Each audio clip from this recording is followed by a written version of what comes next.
28 फरवरी से 2 मार्च के दौरान एक अच्छा सिलसिला पाकिस्तान को मुतासिर करने जा रहा है, जिसके असरात हमें सिंध के मगरबी और बलई इलाकों में भी देखने को मिलेंगे। सर्कुलेशन राजस्थान के तकरीबन जनूबी इलाकों पर बनेगा, सिंध के करीब बनता नज़र आ रहा है, जिसकी वजह से कोह की थर पर नमी की मिकदार अच्छी खासी होने की वजह से यहाँ पर काफ़ी अच्छे थंडर सेल तश्कील पा सकते हैं, जो लाड़काना, शहदाद कोट, जैकबाबाद, मोइंजोदड़ो, सक्खर, घोटकी, कश्मीर के इलाके शामिल हैं।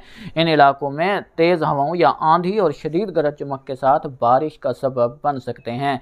याद रखें, ये थंडर सेल की नौइयत पर होगा। जहां थंडर सेल काफ़ी अच्छा रहा वहां अच्छी बारिश देखने को मिल जाएगी, जहां शिद्दत कम रही वहां बादल देखने को मिल सकते हैं, बारिश की मिकदार कम रह सकती है।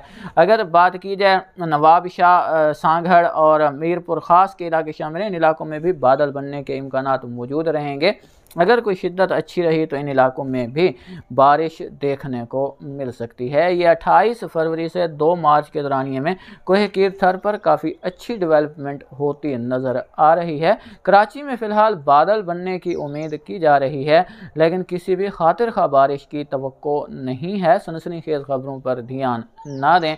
अगर कराची में कोई बारिश देखने को मिली तो 10 मार्च के बाद देखने को मिल सकती है, क्योंकि उस वक्त जो जोग्राफियाई अवामिल हैं वो कुछ हद तक बेहतर होंगे और मगरबी सिस्टम मज़ीद जनूब की तरफ सिरकते नज़र आ रहे हैं।